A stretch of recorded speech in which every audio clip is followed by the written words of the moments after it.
Question number 35, last में हमने कुछ इंपॉर्टेंट क्वेश्चंस कवर किए थे जो बेसिक वाले लेवल के थे। अब इसमें थोड़े एडवांस लेवल के क्वेश्चंस आएंगे और ये एकमात्र ऐसा क्वेश्चन है जो आपका इस तरीके का एक और क्वेश्चन गिवन है पूरे के पूरे बुक के अंदर आपके पास। ठीक है, तो पहले क्वेश्चन को थोड़ा रीड करते हैं, गिवन क्या क्या है वो देखते हैं, समझते हैं क्वेश्चन में करना क्या है। देखो क्या कह रहा है, चिंतन, आयुष और सुधा 3 पार्टनर्स हैं, तीनों का प्रॉफिट शेयरिंग रेशियो क्या है 5, 3 और 2। तीनों का प्रॉफिट शेयरिंग रेशियो गिवन है। आगे जब आप बैलेंस शीट रीड करते हो तो क्या चेक करते हैं हमेशा, डिस्ट्रीब्यूटेबल आइटम, और इस तरफ से अगर देखा जाए तो एक आइटम है which is distributable, that is general reserve. इस तरफ कोई आइटम है डिस्ट्रीब्यूट करने के लिए नहीं है। ठीक है, नीचे आ जाओ।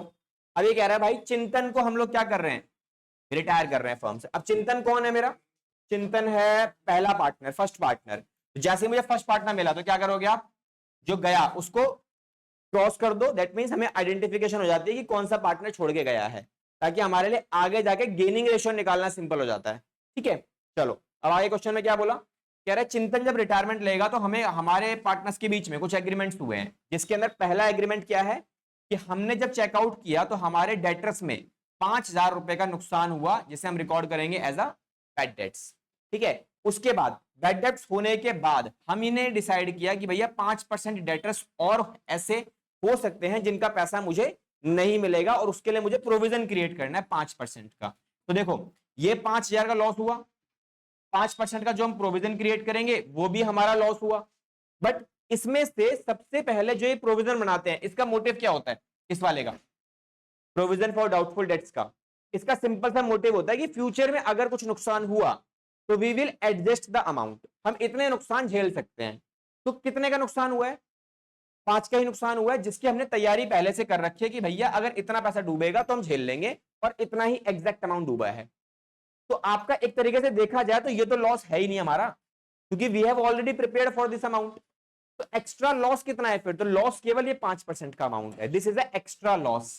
तो ये हमारा जो एक्स्ट्रा वाला अमाउंट है ना, इसको हम लॉस के नाम से रिकॉर्ड करेंगे इन अवर रीवैल्यूएशन अकाउंट। डन, ठीक है, नीचे आओ। Goodwill of the firm on Chintan retirement, कि जिस दिन रिटायरमेंट चिंतन ले रहा है उस दिन गुडविल कितना दिया हुआ है मेरे को, टोटल फर्म का 1,00,000 रुपए। एंड चिंतन का शेयर जो है वो एडजस्ट किया जाएगा by debiting capital accounts of Ayush and Sudha. वो तो वैसे भी करते हैं हम लोग, क्योंकि एंट्री क्या होती है, gaining to sacrificing a retiring partner.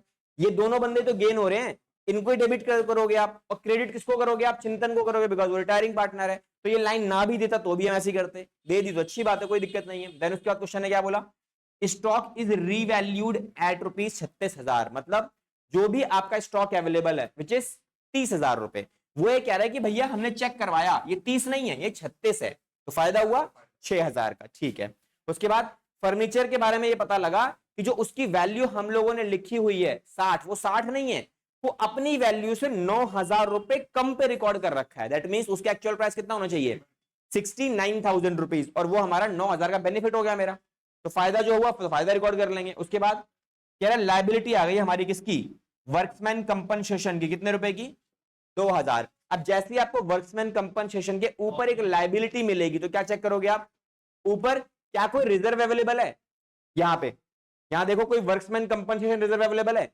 नहीं है। इसका मतलब क्या हुआ, 2,000 पूरा ही लॉस है, उस वर्कर को पूरा पैसा अपनी जेब से देना पड़ेगा। ठीक है, उसके बाद क्या लिखा है, चिंतन जब फर्म छोड़ के जाएगा तो हम उसे देंगे 20,000 रुपए चेक से, कि भैया अभी 20,000 ले जाओ, बाकी जो पैसा बचेगा वो हम आपके कहां डाल देंगे, लोन अकाउंट में डाल के बैलेंस छोड़ देंगे, बाद में जब पैसा आएगा तब ले जाना। डन। क्वेश्चन की डिमांड क्या है, नाउ देखो क्वेश्चन ने क्या बोला, pass the necessary journal entries in the books of the firm on Chintan retirement. अब फंस गए यहां पर, क्या क्वेश्चन की डिमांड है एंट्री, और अगर तुम यहां पे अकाउंट बना के आओगे, रिवोल्यूशन अकाउंट और पार्टनर्स का कैपिटल अकाउंट, तो आंसर सही होने के बाद भी टीचर पूरा काट देगा। ठीक है, टाइम पास करने के लिए। ठीक है भाई, अब हमें क्या करना है, एंट्रीज पास करनी है इस पूरे सेक्शन के अंदर। एंट्रीज पास करने का सबसे आसान तरीका जो मैंने आपको एडमिशन में भी सिखाया था, कि कितनी एंट्रीज आप पास करोगे उसके लिए आपको पता होना चाहिए। तो एंट्रीज आप एक बार लिख लो, किसी भी क्वेश्चन में अगर कोई भी क्वेश्चन आता है तो नेसेसरी जनरल एंट्रीज कितनी बनेंगी आपकी, नेसेसरी जर्नल एंट्रीज, देखो टॉपिक में हेडिंग डालो नेसेसरी जनरल एंट्रीज, अलग से क्या लिखोगे आप, क्या कोई बात नहीं, प्रैक्टिस चल रही है तुम्हारी, अच्छी बात है, तुमने बना लिया, सही है, काम आएगा अभी। ऐसा नहीं कि काम नहीं आएगा, काम आएगा, दिखाऊंगा कैसे काम आएगा। हाँ, बना क्वेश्चन की डिमांड नहीं है, बनाना नहीं है वो आपको, बट आपने बनाया, आंसर दे रखा है, बताऊंगा अभी, काम आएगा वो, टेंशन ना लो। पहले इस पे आओ, जनरल एंट्री। बिकॉज क्वेश्चन में ना क्या बोला गया है, नेसेसरी बोला उसने मुझे। अब मुझे कैसे पता लगेगा नेसेसरी क्या है? तुम्हारा नेसेसरी कुछ और है, मेरा नेसेसरी कुछ और है, इसका नेसेसरी कुछ और है। तो अगर एग्जाम में क्वेश्चन का नेसेसरी हमें पता लग जाए और हम सॉल्यूशन भी वैसे ही प्रेजेंट करें, हमारा काम हो गया। यही तो चाहिए हम एग्जामिनर को। तो क्या करोगे आप, नेसेसरी एंट्रीज लिखो। तो सबसे पहले कौन सी एंट्रीज लिखोगे आप? Revaluation entries. कितनी होती हैं ये? 3। ठीक है, 3 एंट्रीज, मैक्सिमम 3 ही देखने को मिलेंगे आपको। पहली एंट्री में सारे फायदे, दूसरी एंट्री में सारे नुकसान, तीसरी एंट्री में जो भी नेट बेनिफिट या लॉस बचेगा, प्रॉफिट लॉस हो रहा है, वो ट्रांसफर कर देना पार्टनर्स कैपिटल में। डन। तीसरा, इसके बाद एंट्री और कौन सी बनेंगी आपके पास? Distributable item. तो भैया जितने भी डिस्ट्रीब्यूटेबल आइटम हैं उनके हिसाब से आप एंट्री पास करोगे, और ये डिपेंड करेगा किसके ऊपर? आपकी बैलेंस शीट के ऊपर। कि बैलेंस शीट में चेक करो कितने डिस्ट्रीब्यूटेबल आइटम हैं। जैसे इस वाले क्वेश्चन में तो एक ही आइटम था जो मुझे डिस्ट्रीब्यूट करना, और तो कुछ है ही नहीं, तो मुझे एक ही आइटम करना है। 2 आइटम होंगे, 2 एंट्री कर देना, 4 होंगे, 4 कर देना, डिपेंडिंग अपॉन द इंफॉर्मेशन। उसके बाद क्या करोगे एंट्री आप? किसी भी पार्टनर ने कोई एसेट्स या फिर लायबिलिटी टेक ओवर किया हो, ठीक है, तो ये कहां मिलेगा? ये मिलेगा आपको एज पर एडजस्टमेंट्स। क्वेश्चन में नीचे जो एडजस्टमेंट्स रखे ना ये वाली, इनके अंदर ढूंढो जरा, कुछ अगर मिलेगा तो वो डाल देना, नहीं है तो कोई दिक्कत ही नहीं है, छोड़ देना। ठीक है, हाँ ये एडमिशन में भी लिखवाए थे मैंने आपको, ये रिटायरमेंट की लिखवा रहा हूं मैं अभी। ठीक है, हाँ दोनों ही सेम है, लास्ट में चेंजेस आते हैं। ये तीनों क्लियर है। अब इसके बाद क्या होगा? अब इसके बाद आप क्या करोगे? गुडविल की एंट्री। जब कोई पार्टनर छोड़ के जाता है तो गुडविल लेके जाता है ना, तो गुडविल की एंट्री कौन सी होती है? एक सिंगल एंट्री, कौन सी वाली? गेनिंग टू सैक्रिफाइस वाली, वही एंट्री एक ही करनी है। एडमिशन में 2 एंट्री होती थी, पहली एंट्री लाने की, दूसरी एंट्री पीएफजी को ट्रांसफर करने की। अभी यहाँ पर एक एंट्री, बिकॉज पार्टनर जा रहा तो गुडविल ही लेके जाएगा अकेला, बस उसकी एंट्री डाल देंगे हम। इसकी एंट्री डालने के बाद अब आती है मेन एंट्री, जिसके सबसे ज्यादा मार्क्स आपको मिलेंगे, दैट इज रिटायरिंग पार्टनर की सेटलमेंट एंट्री। जो भी पार्टनर रिटायर कर रहा है, retiring partners final settlement entry. ठीक है, इसका मतलब क्या होता है कि भैया उसका जो पैसा बनेगा वो आपको पेमेंट भी तो करनी पड़ेगी, तो उसकी एक ही एंट्री बनेगी आपकी, सिंगल एंट्री। एक एंट्री उसकी डाल देना और हमारा काम खत्म। इसके अलावा आपको और कोई एंट्री डालने की जरूरत नहीं है। तो क्वेश्चन आप चेक कर सकते हो, 6 नंबर का क्वेश्चन आएगा, 3 एंट्री ये रही, एक एंट्री हो सकता है ये वाली आ जाए, ये वाली एंट्री बहुत रेयर चांस होते हैं एसेट्स लायबिलिटी टेकओवर वाली कि आपको मिलेगी तो ठीक है, नहीं मिलेगी तो कोई दिक्कत नहीं है। एक एंट्री यहाँ होगी तुम्हारी, एक एंट्री यहाँ होगी, चेक कर लो, 6 एंट्री बनती है टोटल। 3 4 5 6, 6 नंबर में 6 एंट्री परफेक्टली डिजाइन। ठीक है, एक आधी एंट्री फालतू भी हो सकती है, ऊपर नीचे हो सकता है, बट 6 तो कम से कम मिलेंगी, मैक्सिमम जाएंगे तो 8 जाएंगे, उससे ऊपर नहीं जाने वाली। ठीक है, 6 नंबर के अंदर परफेक्टली डिजाइन एंट्री ये मिलेंगी आपको। डन, यहां तक क्लियर है? अब यही डाटा फ्रेम यूज करके हम क्या करेंगे, इस क्वेश्चन को कंप्लीट करने वाले हैं। ठीक है, तो क्या करेंगे, सबसे पहली एडजस्टमेंट पढ़ो। अब ये क्वेश्चन थोड़ा सा एडवांस क्वेश्चन है, इसलिए पहली एडजस्टमेंट एंट्री तुम्हारे पास क्या बनेगी? फर्स्ट वाली, सॉल्यूशन नंबर 35 की जनरल एंट्रीज। जनरल एंट्रीज आप कैसे डिजाइन करोगे और क्या लिखोगे इसके अंदर? मेक श्योर कि जब आप एंट्री प्लेस कर रहे हो तो आप अपने अकॉर्डिंगली पूरा प्रॉपरली फॉर्मेट डिजाइन करके आओगे, बिकॉज बिना फॉर्मेट के मार्क्स नहीं मिलने वाले, मिलेंगे भी तो फॉर्मेट के मार्क्स कट जाएंगे, आपको कोई फायदा नहीं है आपका। जनरल में एक एंट्री बोले 10 एंट्री बोले, आपको फॉर्मेट प्रिपेयर करना ही करना है। प्लस फॉर्मेट करते टाइम डेट वाला कॉलम जो आएगा उसमें कौन सी एंट्री, कौन सी डेट डालोगे आप? जिस डेट को ये बंदा रिटायरमेंट ले रहा है, तो क्वेश्चन है चेक करो डेट क्या है, कह रहा है Chintan retired on the above date. Above date मतलब कौन सी? ये बैलेंस शीट वाली। तो बैलेंस शीट की डेट क्या है? ये वाली। तो हम इसी डेट पर इसकी रिटायरमेंट डाल लेंगे और इसी डेट पर सारी एंट्रीज को प्लेस करेंगे। ठीक है, तो सारी एंट्रीज 2019 31 मार्च, ये हमारी रिटायरमेंट डेट है। डन, ठीक है। अब देखो सबसे पहली एंट्री कौन सी होगी? यहां से इसमें नुकसान जितने हुए, कहां कहां पे नुकसान हुए, कैसे पता लगेगा?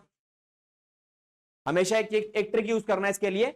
इसके अंदर एडजस्टमेंट्स में जो जो लॉसेस वाले आइटम है ना, उनको टिक लगा लो, केवल लॉसेस वाले या प्रॉफिट वाले, कोई भी आप चूज कर सकते हो। तो एक काम करते हैं, टिक लगा लेते हैं कहां कहां पे फायदे हुए और कहां कहां पे नुकसान हुए। देखो पहला ये लॉस हुआ, तो टिक लगा लिया मैंने कि डेटर्स के ऊपर प्रोविजन जो बनेगा वो लॉस हुआ, उसको रिकॉर्ड करना पड़ेगा।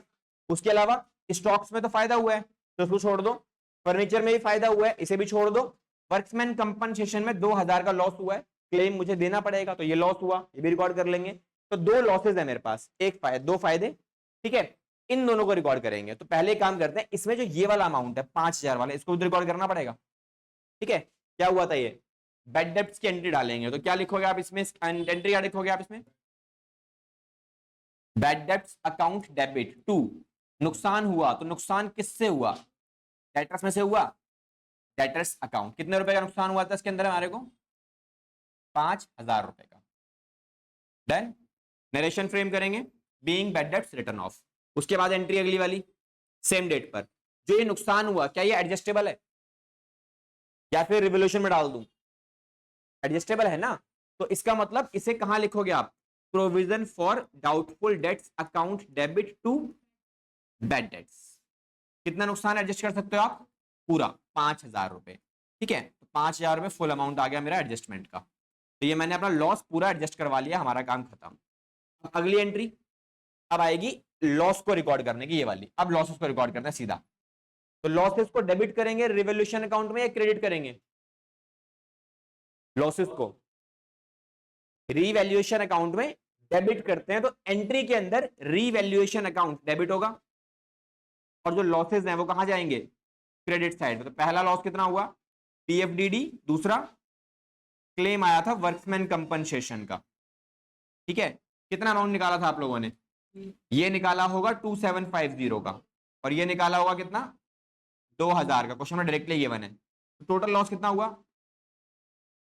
4,750। पॉइंट है ये कैसे निकाला आपने, ये कैसे निकाला होगा, देखो आपके पास टोटल लॉस कितना है पूरे साल का। तो पहला नुकसान मेरा जो हुआ, इसमें मैं इसको अलग से ले लेता हूं आपके लिए, वर्किंग नोट्स में डाल देंगे इसको। देखो वर्किंग नोट्स में सारी एंट्रीज डालते हैं। तो पहले टोटल लॉस कितना हुआ मेरे को करंट ईयर में। तो टोटल लॉस है, सबसे पहला नुकसान किस चीज का है, बैड डेब्ट्स का। कितने का नुकसान हुआ 5,000 का। उसके बाद हम क्या करते हैं, प्लस प्रोविजन फॉर डीडी। अब प्रोविजन फॉर डीडी कैसे निकालोगे आप, एक्चुअल डेटर्स कितने के थे 60 के, 60 में से 5,000 तो कंफर्म पता लग गया कि ये डूब गए। बाकी बचा कितना मेरा 55। उस 55 के ऊपर क्वेश्चन ने बोला 5% का क्या लगा दो, प्रोविजन लगा दो। तो प्रोविजन कितना बना, ये बना। अब एक्चुअल में लॉस कितना हुआ, ये वाला। इसमें से माइनस कर दो कि कितने की तैयारी कर रखी है हम लोगों ने। तो हम लोगों ने करंट ईयर में तैयारी कर रखी थी कितने की, 5,000 की। तो एक्स्ट्रा लॉस कितना हुआ, ये वाला। दिस इज अ लॉस जो कहां जाएगा, रीवैल्यूएशन अकाउंट में डेबिट साइड पे, और यही मैंने रिकॉर्ड किया है। डन, चलो अब एंट्रीज पे चलते हैं दोबारा से। तो ये मैंने कैलकुलेशन दिखा दिया आपको कि ये वैल्यू कहां से निकाली हम लोगों ने, क्लियर। ठीक है, अब इससे फायदे कितने हुए, अब फायदे रिकॉर्ड करेंगे। तो फायदे कितने हुए थे, दो फायदे। पहला फायदा किस पे हुआ, स्टॉक्स पे। दूसरा फायदा फर्नीचर पे। तो भैया स्टॉक्स पे कितना फायदा हुआ मेरे को, स्टॉक्स पे फायदा हुआ 6,000 का, फर्नीचर पे 9,000 का। टोटल बेनिफिट कितना हुआ 15,000 रुपए का। और ये कहां जाएगा सारा बेनिफिट, रीवैल्यूएशन अकाउंट के अंदर। ठीक है, ये नरेशन डाल देंगे नीचे। डन। अच्छा अब देखो मैंने क्या क्या रिकॉर्ड कर लिया अब तक, सारे फायदे और सारे नुकसान रिकॉर्ड हो चुके हैं। अच्छा नुकसान के नाम पर आपका जो ये नुकसान आया था तो रिकॉर्ड हो गया, ठीक है। तो टोटल लॉस कितना है, ये वो टोटल फायदा ये रहा, नुकसान ये रहा। तो दोनों का डिफरेंस निकाल के नेट फायदा बचेगा। ये बेनिफिट दिख रहा है मेरे को, कितने का फायदा बचा मेरा 10,250 का। ये किसको मिलेगा, पार्टनर्स को मिलेगा। एंट्री कितनी आएगी 10,450, 250, 250 ही आएगा ना, ठीक है। तो रेशियो क्या है, चिंतन, आयुष और सुधा कहां जाएगा ये, इनके कैपिटल अकाउंट में क्या आएगी वैल्यूएशन, 10,000 से 10 से डिवाइड कर दो, कितना आ रहा है 5,125, 3,000, 3,075, 2,050, ठीक है जी। चलो डिस्ट्रीब्यूशन हमारा हो गया। तो देखो रिवोल्यूशन अकाउंट की सारी एंट्रीज कवर है। अगला स्टेप क्या लिखा है तुम्हें एंट्रीज में, डिस्ट्रीब्यूटेबल आइटम। तो एक डिस्ट्रीब्यूटेबल आइटम है कौन सा, जनरल रिजर्व। इसकी एंट्री क्या बनेगी, जनरल रिजर्व की entry, general reserve account debit to partners capital account मतलब चिंतन, आयुष एंड सुधा, ठीक है। कैपिटल अकाउंट डाल दो सब में, बिकॉज ये पैसा जाएगा कैपिटल अकाउंट में ही। अमाउंट कितना कितना आएगा, 20,000 का अमाउंट है, वैल्यू 10,000 रुपए इसको मिलेंगे, 6,000 इसे मिलेंगे और 4,000 हमारे इसे दे देंगे निकाल के। डन, यहां तक क्लियर। अगला स्टेप, क्या किसी पार्टनर ने कोई एसेट्स लायबिलिटी टेक ओवर किया है, नहीं किया तो उसकी एंट्री भी नहीं होगी। फिर अगला स्टेप सीधा गुडविल की एंट्री। अब गुडविल की एंट्री के लिए मुझे कुछ वर्किंग नोट्स बनाने पड़ेंगे, क्योंकि जो पार्टनर हमारा छोड़ के जा रहा है दैट इज चिंतन, उसका गुडविल कितना है क्वेश्चन ने बताया तो रखा नहीं है, तो हम क्या निकालेंगे, चिंतन का गुडविल कितना आएगा। टोटल गुडविल कितनी है फर्म की, 1 लाख। अब 1 लाख में से उसका शेयर कितना आता है, 5/10, दैट मीन्स उसका शेयर कितना हो गया, 50,000 रुपए, आधा ही है। अच्छा, ये शेयर किस रेशियो में बटेगा, गेनिंग रेशियो में। अब गेनिंग रेशियो गिवन है क्वेश्चन में, नहीं। नई रेशियो गिवन है क्वेश्चन में, नहीं। तो जो बचेगा वही बचेगा, गेनिंग रेशियो बन जाएगा, दैट इज 3:2। तो ये अमाउंट 3:2 में बांट दो और उसकी एंट्री कर दो। एंट्री क्या बनेगी, आयुष और सुधा कैपिटल अकाउंट डेबिट होंगे, बिकॉज दोनों ही गेन कर रहे हैं, और ये पैसा मिल किसको रहा है, चिंतन कैपिटल अकाउंट, ठीक है। चिंतन को मिलेगा सारा पैसा, कितना मिल रहा है, 50,000 इसे मिला, जिसमें से 30,000 रुपए तो दिए जाएंगे वाया आयुष और दूसरा 20,000 रुपए वाया सुधा, ठीक है। देखो यहां तक की एंट्रीज में कोई दिक्कत, ये सिंपल वाली एंट्रीज, ठीक है। इनिशियल में आपको लग रहा होगा नहीं, स्टार्टिंग की एंट्री ज्यादा हो गई वाली आपकी बैड डेब्ट्स वाली, बिकॉज क्वेश्चन थोड़ा सा एडवांस लेवल का था, इसीलिए ये 2 एंट्री एक्स्ट्रा मिल गई आपको, अदरवाइज तो सेम ही है। अगर बैड डेब्ट्स नहीं होता तो नॉर्मली क्वेश्चन था पूरा पूरा। डन। अच्छा, अब इसके बाद मुझे ना एक एंट्री सिखानी है आपको, जो लास्ट वाली एंट्री है, सबसे ज्यादा मार्क्स की एंट्री होती है वो आपकी, ठीक है। उस एंट्री को सिखाने के लिए मेरे को सारी एंट्रीज एक साथ एक जगह चाहिए। लो जी, सारी एंट्रीज आ गई हमारे एक साथ, ठीक है। अब क्वेश्चन में मैंने अब तक की कितनी एंट्रीज आपको करवा दी, एक बार दिखाया था मैं आपको। देखो मैंने आपको ये एंट्री करा दी, रेवोल्यूशन डिस्ट्रीब्यूटेबल आइटम कंप्लीट है, ये क्वेश्चन में था ही नहीं हमारे पास। गुडविल एंट्री हमारी हो चुकी है, लास्ट बची ये वाली एंट्री। अब ये एंट्री है किस चीज की, ये एंट्री है सुधा का फाइनल अमाउंट कैलकुलेट करने की और उसको पैसे देने की बात, ठीक है। जो भी है, जो भी रिटायरिंग पार्टनर चिंतन है इसके अंदर, तो चिंतन रिटायरिंग पार्टनर है, उसको कितना पैसा दिया जाएगा ये उसकी एंट्री है, और उस एंट्री का जो अमाउंट है वो मुझे कैलकुलेट करना पड़ेगा, बिकॉज गिवन नहीं है। जब आप अकाउंट बनाते हो, अकाउंट बनाने में तो कोई दिक्कत नहीं है, अकाउंट बनाते बैलेंसिंग फिगर बचती है, वो निकाल दे, वो निकाल कर डाल दे, तो हो गया हमारा काम खत्म, ठीक है। तो अभी मुझे ये अमाउंट निकालने के लिए थोड़ी सी मेहनत करनी पड़ेगी, इनमें वर्किंग नोट्स वहां से बहुत सिंपल तरीके से आपको आप निकाल सकते हो आराम से, क्या बता रहा हूं, उसी के लिए वर्किंग नोट बनाएंगे। तो यहां पे हम क्या निकालेंगे, calculation of final amount due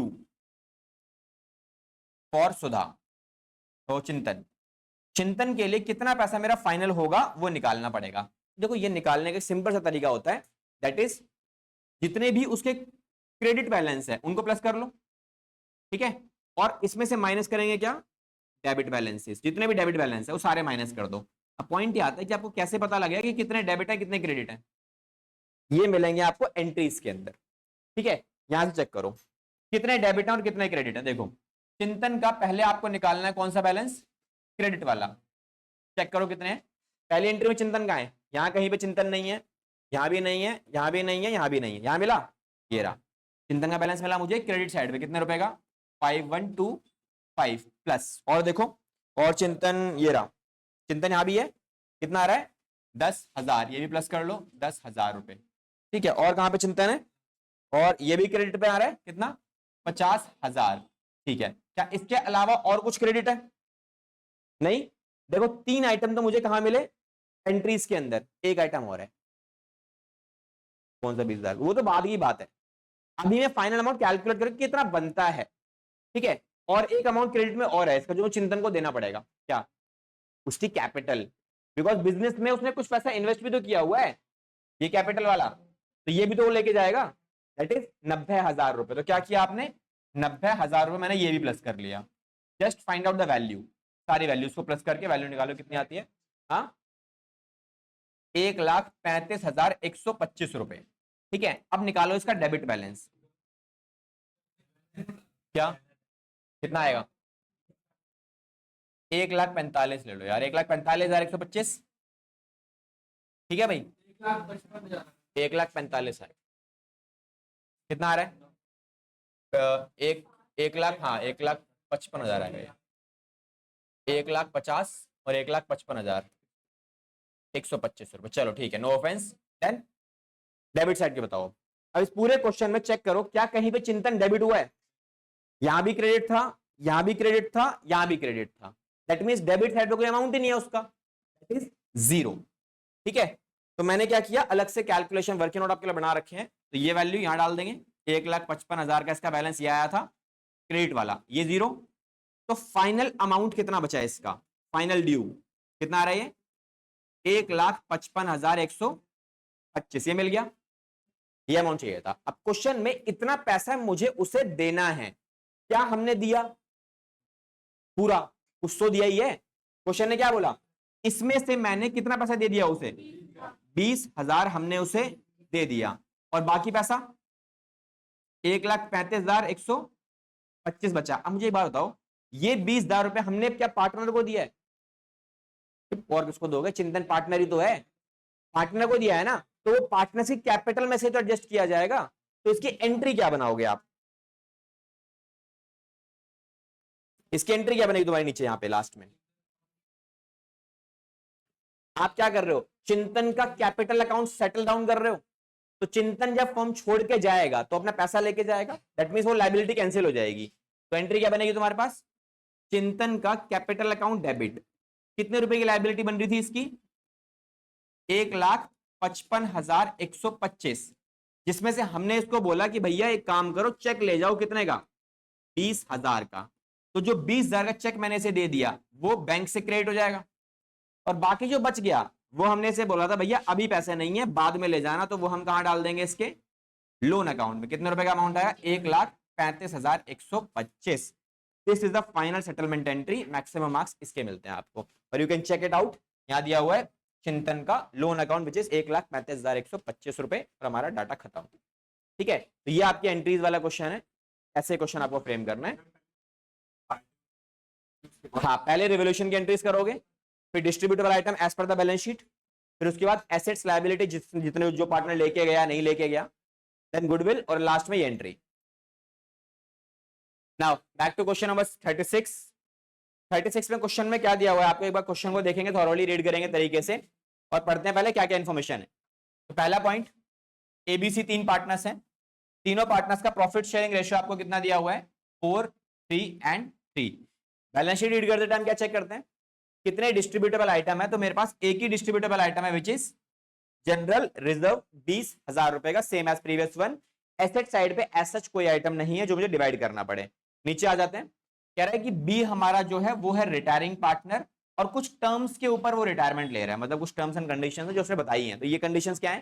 पहली फर्म, पहली कंडीशन क्या है, goodwill of the firm valued दे रखी है 14,000, मतलब फर्म की गुडविल 14,000 है, उसकी नहीं है, ये टोटल फर्म की है, मुझे निकालनी पड़ेगी, उसे निकाल लेंगे।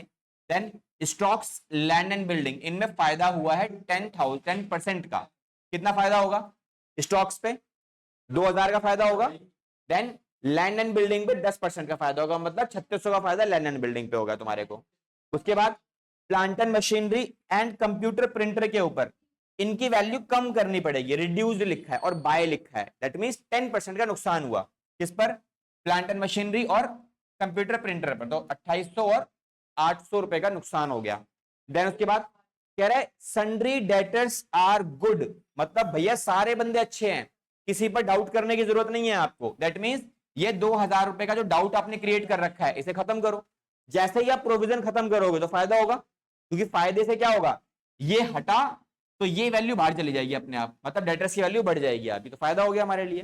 देन उसके बाद कह रहा है प्रोविजन फॉर लीगल चार्जेस, कह रहा है लीगल चार्जेस, कुछ लीगल क्लेम आ सकता है फ्यूचर में, तो हमने प्रोविजन क्रिएट करना है। तो प्रोविजन अगर आएगा नया तो नुकसान होगा, लायबिलिटी बढ़ेगी। देन क्वेश्चन ने क्या बोला, क्या जो भी अमाउंट पेबल होगा किसका, बी का, वो सारा अमाउंट आप कहां डालोगे? लोन अकाउंट, मतलब कुछ देंगे नहीं उससे, सारा पैसा लोन में डाल देना। देन सिंपल क्वेश्चन, आसान क्वेश्चन है।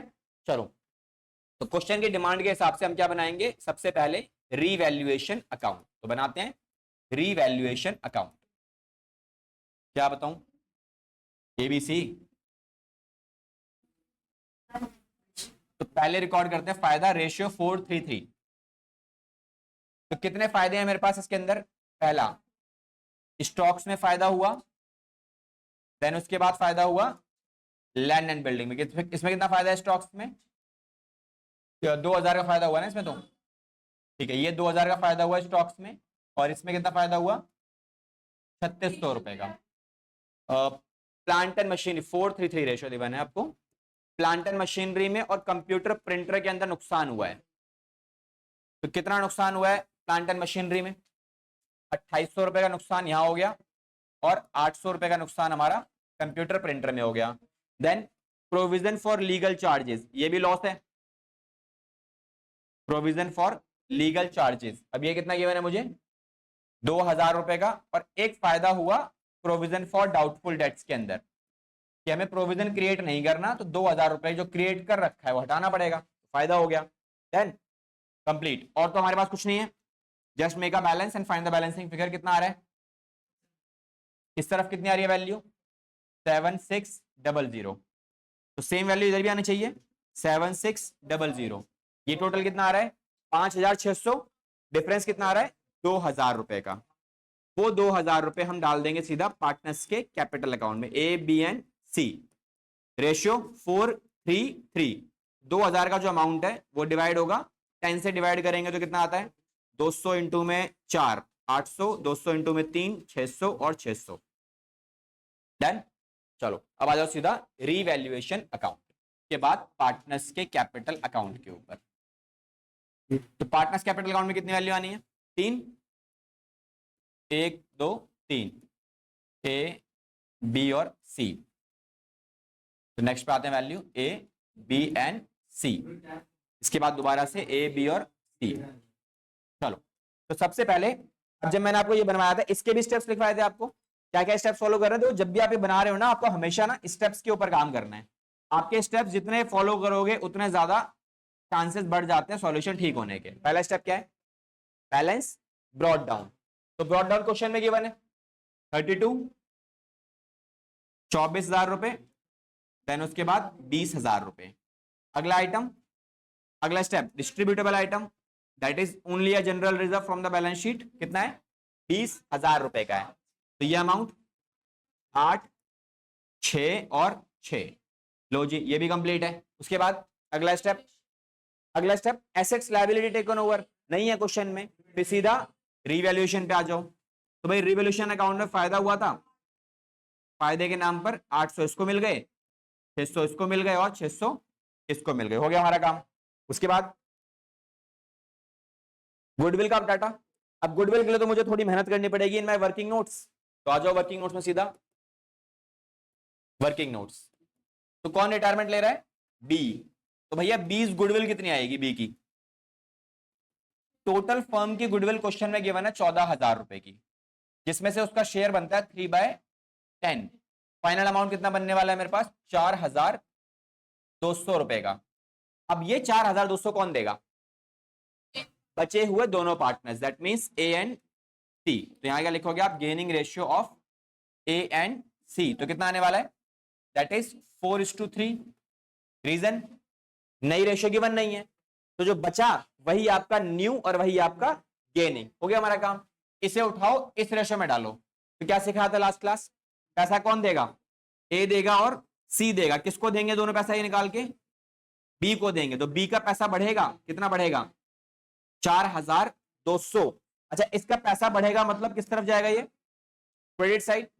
इतना ही अमाउंट इनका कटेगा भी, तो किस किस का कितना कितना अमाउंट रिड्यूस होगा, ये अमाउंट इस रेशियो में कितना आने वाला है 7 से डिवाइड करो, कितना आता है 600।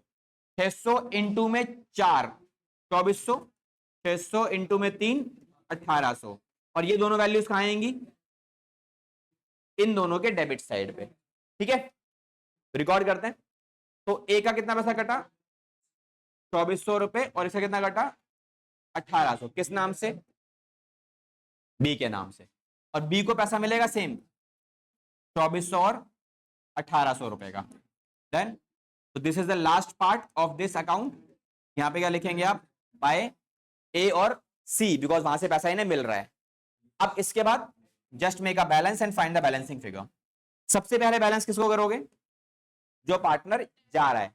तो जो जा रहा है वो ये पार्टनर है, इसका कितना पैसा बनता है टोटल, 24, 30 और 34,800। ठीक है,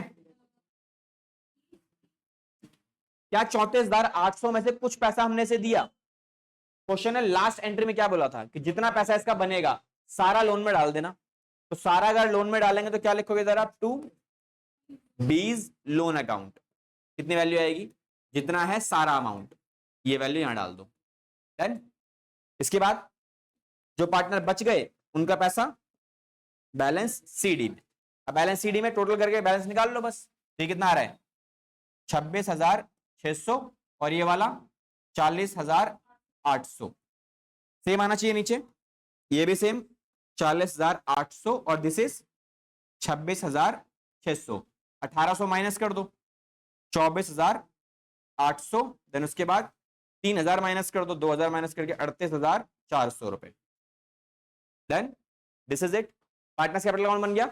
अब क्या बनाएंगे, बैलेंस शीट।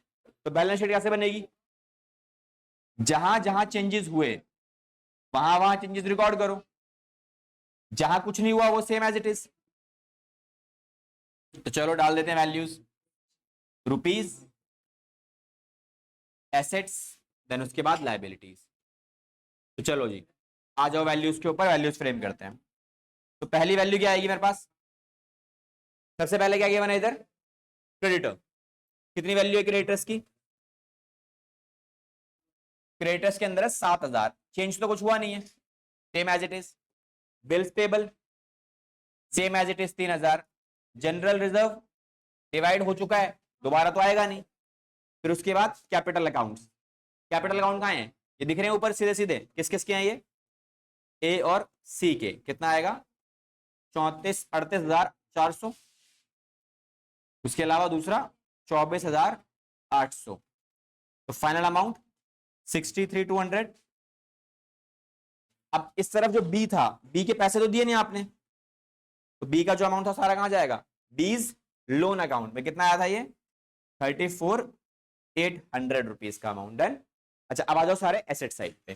तो एसेट साइड में कुछ चेंजेस किए हमने। क्या बोला था क्वेश्चन ने कि लैंड एंड बिल्डिंग की वैल्यू बढ़ा दो, तो 36,000 में 3600 ऐड कर देंगे 10% से। प्लांट एंड मशीनरी के बारे में क्वेश्चन ने क्या बोला कि इसकी वैल्यू में कमी कर दो, रिड्यूस कर दो इस वैल्यू। कितने से रिड्यूस करना है, 10% से। तो कितना बचेगा, 25,200।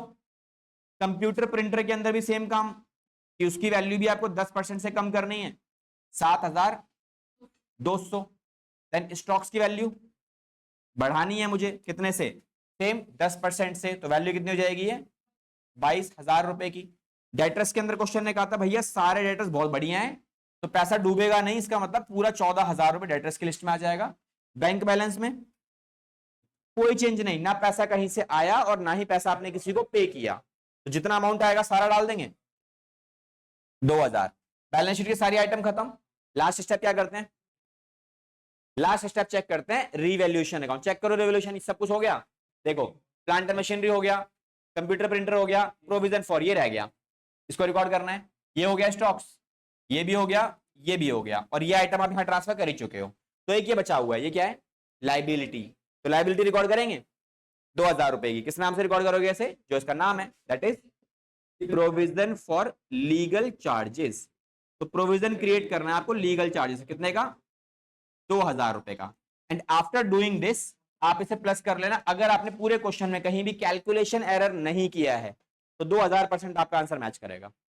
ठीक है, कितना आया है, 1,10,000 रुपए की फाइनल वैल्यू आएगी तुम्हारी। डन। तो दिस इज इट, और आपका सॉल्यूशन भी खत्म। ठीक है, नॉर्मल क्वेश्चंस के अंदर अब मेरे पास केवल एक क्वेश्चन बचा है तुम्हारे पास कराने के लिए, जो बड़ा क्वेश्चन है। ठीक है, जो अब बचे हुए जो क्वेश्चन है वो कर लो। ये क्वेश्चन एक मात्र ऐसा क्वेश्चन है, एग्जामिनेशन नहीं है, बट एग्जाम में जाने से पहले ये क्वेश्चन आपको पक्का करके जाना है इसका रीजन क्या है? ये वाला क्वेश्चन 37 क्वेश्चन एग्जाम में आने के लायक नहीं है क्योंकि हैवी क्वेश्चन है, बट एग्जाम में जाने से पहले ये क्वेश्चन जाओगे आप पक्का करके। क्यों बता रहा हूं ऐसा? क्योंकि इसके अंदर जो एडजस्टमेंट गिवन है ना, जो डाटा आपको गिवन है, एक क्वेश्चन सारी एडजस्टमेंट को कवर कर रहा है, मतलब जितने एडजस्टमेंट बन सकती हैं सब कुछ कवर करके चलेगा अकेला क्वेश्चन। हाँ, अच्छी बात है, छुड़वा दिया, मैं करवाऊंगा क्लास के अंदर, कोई दिक्कत नहीं है, टेंशन ना ले, ठीक है। तो अगली क्लास में हम इस क्वेश्चन को कवर अप करेंगे, पूरा क्वेश्चन जिसमें सारी एडजस्टमेंट्स कवर है तुम्हारी, ठीक है। चलो बाकी नेक्स्ट क्लास से कवर करेंगे इस टॉपिक के क्वेश्चंस।